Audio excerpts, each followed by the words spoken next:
We often wonder whether there is any hope for the world today. Why do we have conflict? Does my life have any meaning? Good ideas enable us to flourish, but it often seems that bad ideas are winning the day. What people call love is just a chemical reaction that compels animals to breed. So either I'm God or truth is relative. I've come to believe that most people fall prey to one of 5 idea viruses. Imagine the entire world being a secular place, not a sacred place. Darwin did that with the human person. We see karma in Hinduism, we see karma in Buddhism, simply the idea of cause and effect. Postmodernism has kind of indoctrinated people into believing that there are no objective moral norms. Socialism says we all own it. When we all own it, nobody owns it. When was the last time that you washed a rental car? Do you have the hope that you are confident of your salvation? And now I've never had a Muslim say to me, yes, I'm confident. A growing number of people wonder, not just if God exists, but whether the question of his existence even matters. In the busyness of life, it's easy to feel like God is absent. We find ourselves locked in mortal combat in a secret battle of ideas about God.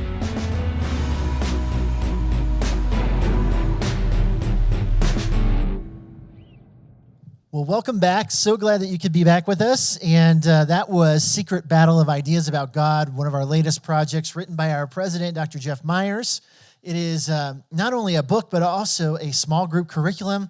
I would encourage you to take a look at it in our bookstore online. You can find it at secretbattlebook.com, secretbattlebook.com, or go to summit.org. You can find all of these resources there on our store. So if you just go to our website and click on the store, you can find all of those resources there as well.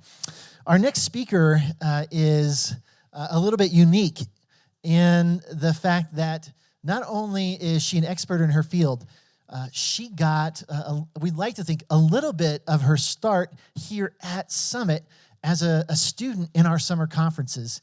So we're really very honored to have Haley Halverson with us today. Haley's bio is, to say it's impressive is probably an understatement, right? For a young woman who you would look at it and say, wow, she's just getting her start. She's done quite a bit. So I'm going to breeze through it. And that is not meant to be any disrespectful to Haley. It's just meant to get Haley up here to be able to talk to you about these things. So Haley is the Vice President of Advocacy and Outreach at the National Center on Sexual Exploitation, where she develops and executes national campaigns to change policies and raise awareness. Most notably, she promotes corporate social responsibility by constructing annual activism campaigns like The Dirty Dozen, a list of the worst offenders in this area of sexual exploitation. I hope she'll share some stories about how she has really changed culture because of the things that she's done. You'll find Haley regularly on Fox News and CNN and writing op-eds for the Washington Post and places like that. You all just need to know, Haley knows what she's talking about, and it's a real honor to have her here. So please welcome Haley Halverson.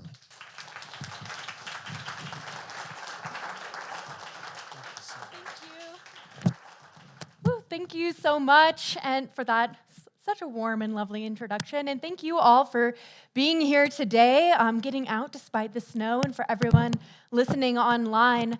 As was said, I work with the National Center on Sexual Exploitation, and we are dedicated to addressing the full spectrum of sexual exploitation and recognizing that pornography is a common thread that flows through each form of sexual exploitation. We can't solve sex trafficking, sexual violence against women, child sexual abuse, or anything else like that without addressing the issue of pornography. In fact, I would even argue that pornography is a public health issue. I would say a public health crisis. Pornography is a cigarette without a warning label. Actually, it's worse than that. You know, in the 1950s, smoking was glamorous. It was popular. All of the celebrities were doing it. It was pervasive. It was everywhere. You couldn't walk into a restroom or a restaurant without someone smoking there. And there were even some doctors that were maybe getting a little extra money on the side in order to say that it was healthy and good for you. And that's where we are today with pornography. It's popular, it's pervasive, and some people will even say that it's good for you.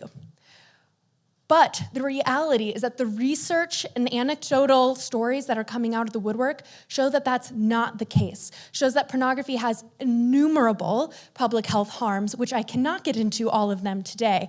But we are going to be talking about at least the mental health concerns and social relational concerns with pornography. But though this is kind of a dim subject and it's hard to have hope, the fact that pornography is a public health concern on par with smoking in the 1950s gives me tremendous hope. Because when the research came out, when advocates started speaking up, when laws started getting changed, we made tremendous progress in that area. And I think we are on a historic cusp of doing the same with pornography. So, a quick overview of some statistics. Kids are getting exposed to pornography at younger and younger ages. These stats change every year. It gets younger, more kids get exposed before puberty, which is particularly concerning, considering the fact that their brains are just developing so much at that age. And pervasive use. So we see that about 64% of people ages 13 through 24 are actively seeking out pornography weekly or more often. This is also not just a boy problem, although a lot of our conversations will involve boys. We have to recognize that teenage girls and young girls are increasingly using pornography as well, particularly those who are 25 years and younger are increasingly using pornography. Why? Because they grew up with the internet. They're not immune to sexual feelings, and when these kinds of things pop up on your screen, they're going to get curious and they're going to keep clicking. And this is an issue that's in the church. More than half of Christian youth pastors have at least one teen come to them in the last year talking about this. A lot of youth pastors themselves are struggling with these issues. A lot of head pastors themselves are struggling with these issues. I once was at a conference and I was handing out a pamphlet and a woman walked by and said, "Oh no, that's not a problem in my church." If she has humans who have access to the internet, it's a problem in your church and hers. In 2015, one pornography website alone had over 87 billion views. That's 12 videos viewed per person on Earth. So this is a business. You know, a lot of people will talk about pornography as if it's free speech and sexual expression, but this is a honed business where they're using algorithms and they know that they want to target kids, because if you get kids hooked on your product at a young age, you're gonna have customers for life. So we need to remember that these algorithms are honestly coming after people. I was friends with a boy who was 9 years old when he was playing video games, and a pop-up of pornography came up with a violent rape scene, and it descended him into a decade struggle with pornography from a pop-up when he was 9 years old. That boy wasn't at fault. So we need to recognize that this is a predatory industry, like big tobacco, I would say worse. Gail Dines is a feminist author who says that we are in the midst of a massive social experiment and one that is reshaping the lives of young people all over the globe. Never before have children and youth had complete access to hardcore porn that is based on degradation, debasement, and the humiliation of women. So this is the world that we're living in right now, and it's the world that kids are growing up on. So what's the impact? Let's first take a look at the mental health impacts. We regularly are hearing from boys who are honestly crying out for help. One young boy said, "I want help. I want it to end. I want to be able to go to school and not have pornography on my mind." He was 14 years old when he wrote that. Another said, "So many of my thoughts and so much of my time is consumed by pornography that it is alarming. Pornography has such a powerful control over my life, I don't know what to do." Why is pornography having such an impact on children and on adults as well? Well, one of the reasons is that pornography has a very strong impact on the brain. Since 2009, there have been over 40 neurological studies that show that pornography addiction is a real thing and that pornography has negative impacts on the brain. So how does that work? Well, the cool thing that I did not know before doing some of this research is that the brain actually changes over our lifetime. It's called neuroplasticity. From the Journal of Natural Neuroscience, it says the brain is the source of behavior, but in turn it is modified by the behaviors it produces. Learning sculpts brain structure.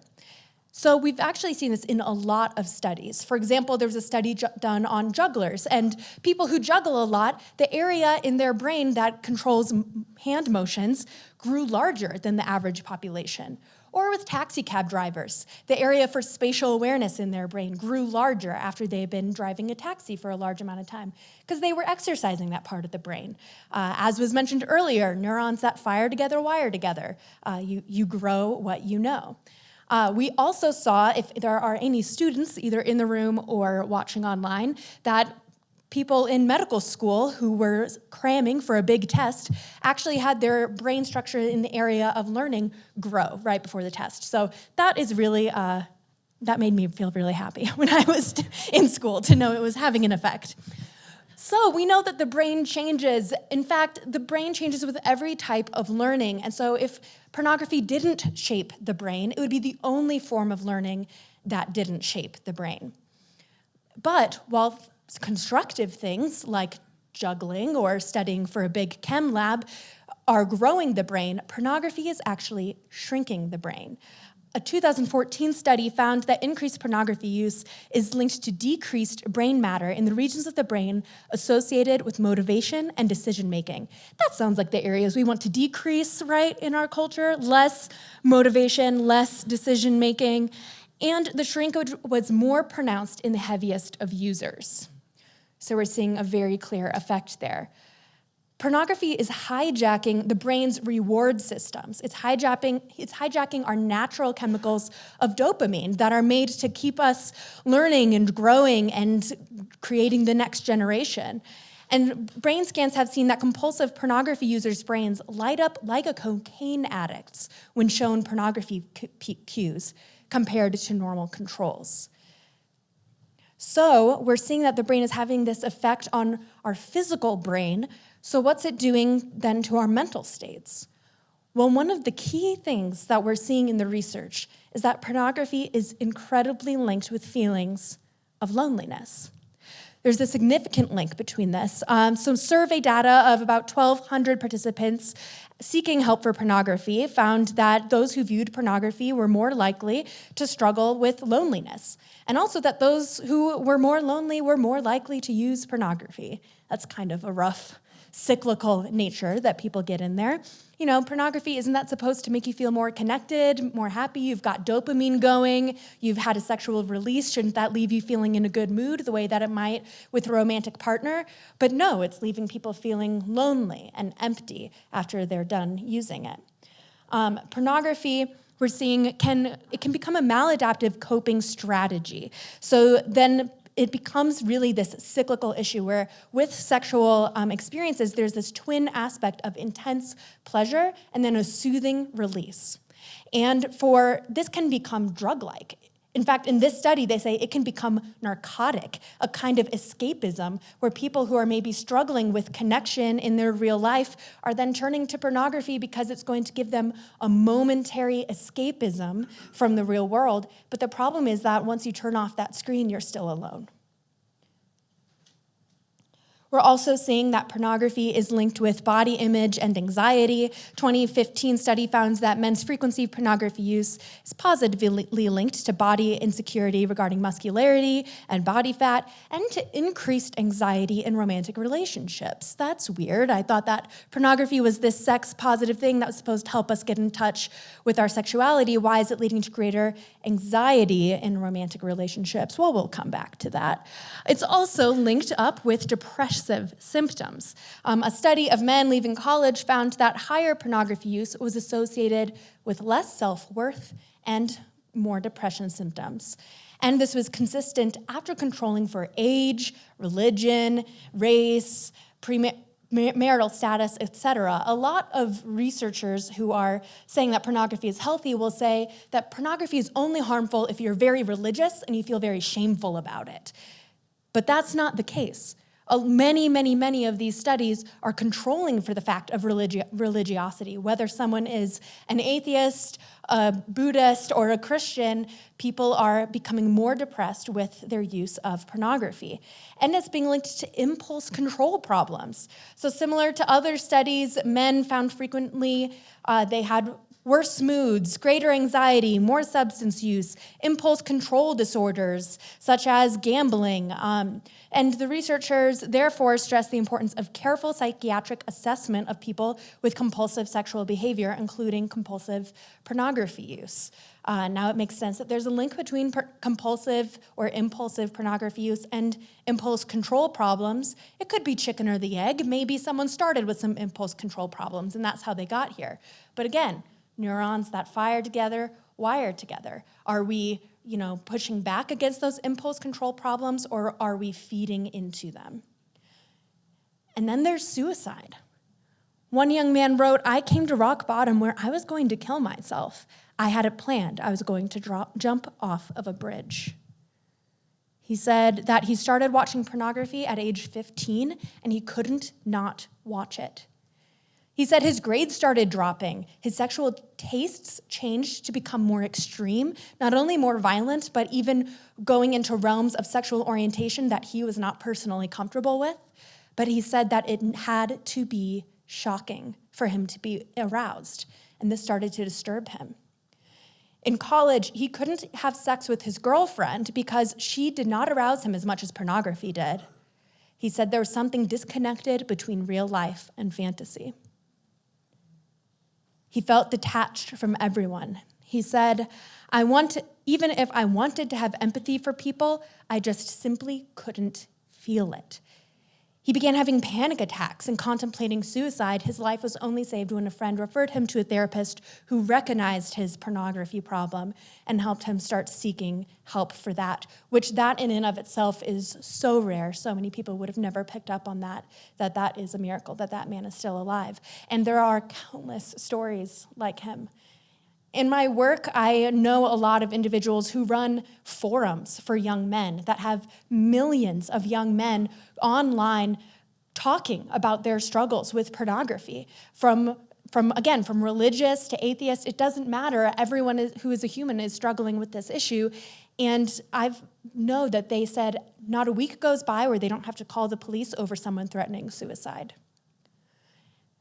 And so certainly there are a multitude of mental health issues that go into this, but we need to recognize, if we're going to be talking about mental health, that pornography is an escalating factor to suicide, and that it is damaging to feelings of loneliness and maladaptive coping strategies as well. So let's look at pornography's impact on social and relational health. One of my favorite quotes is from the philosopher and writer Roger Scruton, who says that pornography threatens the loss of love in a world where only love brings happiness. And I think that that's really sums it up. I could stop talking now, but I'm going to tell you research instead. So we see that with pornography, research is demonstrating that the more pornography a man watches, the more likely he is to deliberately think about pornography during sex in order to maintain arousal and to experience decreased enjoyment of intimate behavior with a partner. So that's a sexual dysfunction. If you have to be fantasizing about pornography in order to maintain arousal with a real partner, that is incredibly dysfunctional. Another study, 15,000 Americans, women had negative consequences, noting that they had decreased body image security, that their partners were more critical of their bodies, and that they had increased pressure to perform acts seen in pornography. And meanwhile, more reported that they were critical of their partner's bodies and less interested in actual sex. So this is, again, while women are watching pornography as well, we see that men's use of pornography, particularly in college age or high school age when they're engaging in sexuality, that they are putting increased pressure on women. That's then harming their body image and putting increased pressure on them to perform acts that are seen in pornography, which is particularly disturbing when we stop and think about the extreme violence that's shown in pornography. A separate study of 405 sexually active men and women who viewed pornography, frequency of porn use was directly related to their preference for pornography rather than actual sex. This preference, as well as devaluing sexual communication, was associated with less sexual satisfaction for both men and women. The thing about this study that made me want to put it in here, even though it's maybe starting to sound a little bit repetitive, is if we zero in on the fact that they said they're less interested in sexual communication. Think about what's been going on in our society over the last year or two with the Me Too movement, all these issues of sexual harassment, concern about consent, concern about communicating consent, but then with pornography, we have decreased interest in doing just that. And I also want to say, a lot of the times our society talks about just teach consent, make the girl say yes. That's not always an answer either, because that just turns consent into another thing that a guy has to get. Instead of sexuality being something about mutual desirability in a healthy and stable context. So pornography is feeding into just our entire society's confusion about sexuality. And so, not surprisingly, we see that there's a lot of romantic instability coming out of this. Studies finding that a significant relationship between pornography and breaking up, and also with being relationally unstable, particularly among men, especially if they're viewing pornography from a young age. While I could go into a lot about the links between pornography and sexual violence or sex trafficking and a host of other issues, I'm just going to touch on this briefly because I think it's important in the context of relationships. There was this study of 1,500 some youth who reported that they were watching pornography and they were more likely to self-report sexually aggressive behavior. This was among both men and women. Watching pornography, more likely to be sexually aggressive towards other people. Why would this happen? Why would watching pornography make one more sexually aggressive? Well, what are the lessons pornography teaches? A content analysis of one of the largest and most popular pornographic websites found that videos displayed sexual aggression. 90% of teenage females responded to that aggression with pleasure. This is consistent with past research that showed 88% of pornography is violence against women, and that 90 to 95% of the time, women respond with pleasure to that violence. So we're seeing that pornography is literally teaching that women like sexual violence, that no means maybe means yes.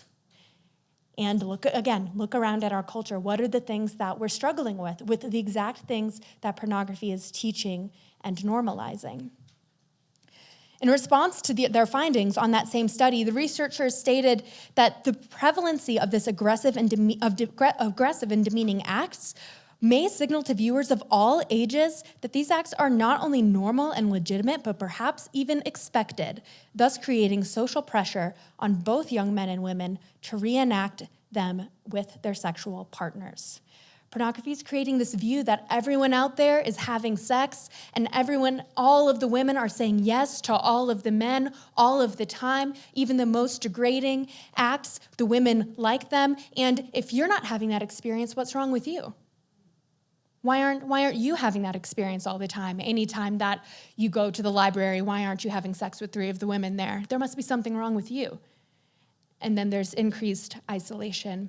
I don't have a slide on this, but I wanted to mention it, that there are studies that also show that women who use pornography more often are actually more likely to be victimized in a sexual assault or in some kind of sexual victimization. Why is that? Well, the reason for that is that sexual fantasy is rehearsal for real relationships. And neurons that fired together, wired together. And when we repeat these fantasies over and over again in our brain, we are not as good at distinguishing the difference between fantasy and reality as we like to think. So we're seeing that actually pornography is sex negative. If you're out there and if you want to promote for healthy, mutual, positive, fun sexuality, then pornography is your enemy. Because pornography is actually decreasing the interest that people have in these kinds of relationships, and potentially even more importantly, in marriage. We know that declining marriage rates are a problem socially, economically, politically, in so many different spheres, and pornography has been shown to significantly negatively impact marriage formation, and this is likely causal. There's a longitudinal study of married couples that found that those who used pornography more often reported less satisfaction with their sex life and harder time making decisions as a couple. Pornography was not simply a proxy, it was not simply a result of couples having a bad sex life, but it was actually an impetus for them having a bad sex life. So pornography is not just making people less interested in marriage, which also makes sense. People are less interested in sex, they're less interested in marriage. Why do I need that? I can just stay with my screen. My screen doesn't need anything from me. It doesn't have a complex internal monologue that I then have to deal with. It's not gonna bug me when I just want to be quiet. I can turn it on and off when I want, and then I go off and have my own life. So this makes sense. And then we're also seeing that it's impacting the quality of marriages. Another study found that people who are more likely to have extramarital affairs, 3 times more likely to have extramarital affairs after they've started watching pornography. We also see that in a nationally representative study, research found that the probability of divorce roughly doubles for men and women who are viewing pornography in marriage. Roughly doubles. And many wives, I just want to note this, many wives report that pornography used by their husbands really mimics abusive tactics. This just goes back into that point about it decreases the quality in relationships. How does it? Just really quickly, we see that there's secrecy and lies about the fact that, that the person is using pornography. We see a time of discovery. There's gaslighting, there's blame, there's minimization. It's not a big deal. Everyone does it. You're crazy. Denial, anger. Well, if you just were more available to me, well, if your body looked this way, then I wouldn't have to. And then it will never happen again. And back to the secrecy and lies. And this is a cycle that repeats over and over for so many women in their marriages. And that it's very similar to the cycle of abuse that was put out in 1979. Tension, abuse, make up, honeymoon, tension, abuse. So we see just these unhealthy patterns is really what it is. It's unhealthy patterns that are being promoted by pornography in these relationships. So what do we do? Because this is a very depressing talk. And it's pretty much just negative information that maybe we already knew intuitively, but I still think it's helpful for us to know that we have the research to back it up. So what do we do? Well, one thing is that we need to share resources, particularly for those who are struggling with pornography, male or female. We need to share resources for parents trying to protect their children, for the spouses, to the partners of those in pornography, because while we need to help the person who's struggling with pornography, we also need to help their spouse because they have their own levels of betrayal trauma to work through, so we need to serve them both. And at endsexualexploitation.org, which is our website /resources, we have a long list of resources that address these variety of things. So if you're just looking for a one-stop shop where you can kind of direct people or direct yourself, that is a great place to start. Something that I want to really emphasize, though, is that we need to talk to kids, teens, and adults about pornography. We need to stop assuming that, well, he's a good kid, she's a good kid, or, well, he's, this old, or, well, he's getting married, so he must be fine. We need to stop making assumptions that people are not struggling with pornography. We need to talk to them about it. We need to decrease shame about it. Again, these algorithms are coming after kids at 9 years old and younger, so we need to decrease the shame surrounding this issue. It's a natural human response to this really unprecedented influence in our lives. Some resources that I want to point out that are helpful for this is Good Pictures, Bad Pictures, which is a picture book that's for age-appropriately talking to your children about the issue of pornography. It's really amazing. Life Star Therapy is great for anyone who needs a therapist who's literate on the issues of pornography. That's a great place to send people. Covenant Eyes is wonderful for filtering and digital accountability. So their whole thing is about taking pornography out of the shadows and making it about accountability, so you can talk with your friend or whoever you designate as your accountability partner. They'll get reports on your online activity. So that's a helpful thing. Also, the Fortify app, which is free for sure. If you're under 16, it's free. And I think they just raised it to if you're under 18, it's free. And that's an app that is used to help you stop watching pornography, kind of keeping track of your progress.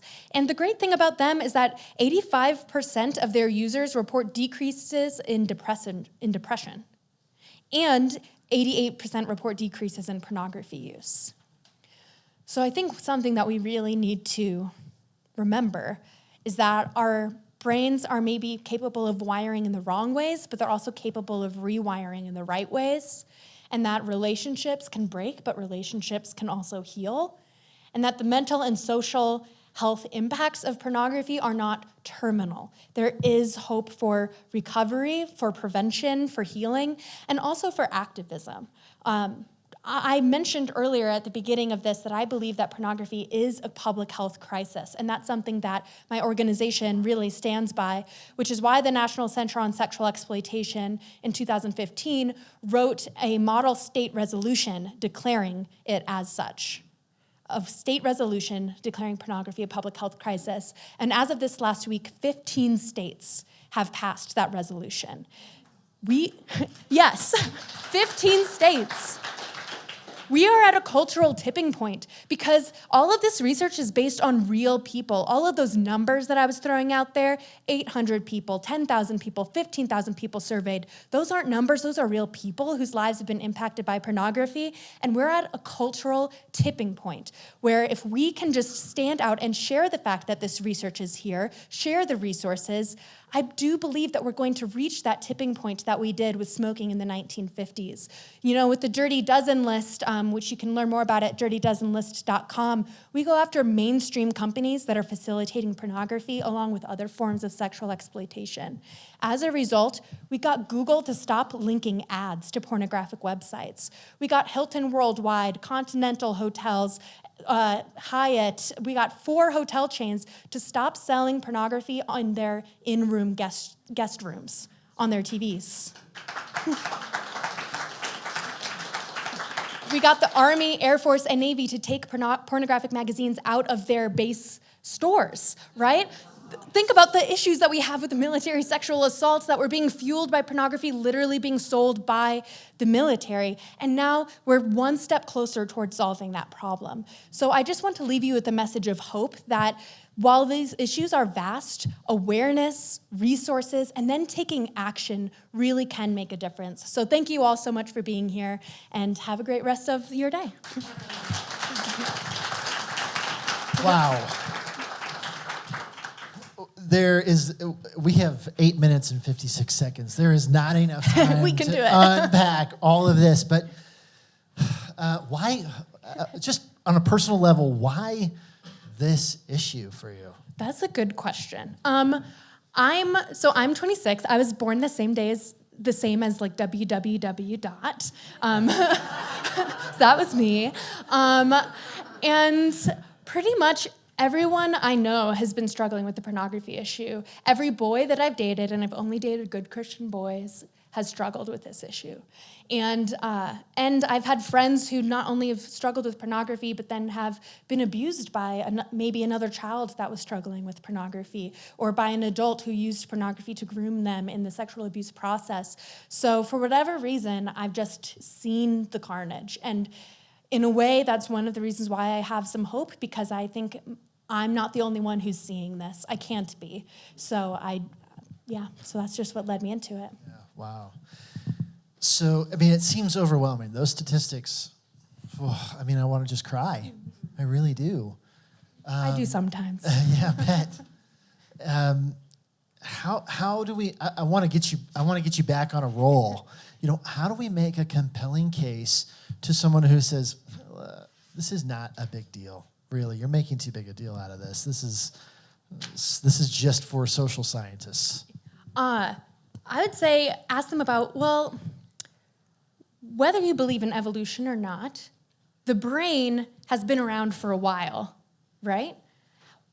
why would we not be concerned about a brand new variable that's suddenly impacting our brain on such a massive scale? Like, why aren't we talking about this? We all talk about gluten and freak out. And freak out. How about so much more significant the impact that pornography is having? And so I would just say that's a good place to start. And then I would say there's research. There's so much research to back it up, and you can find a lot of that on our website. So I agree with you. It's ubiquitous. Who's winning? Who's winning in this battle?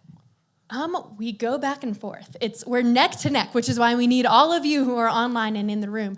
I think that we're winning. To be honest, we just had 15 states declare pornography a public health crisis, and last week, a major pornography website launched a brand new website that's trying to say that pornography is healthy for you and it's harmless and it's good. And so they're now going on the defensive, basically. It's absolutely just a response to the messages that we've been putting out there.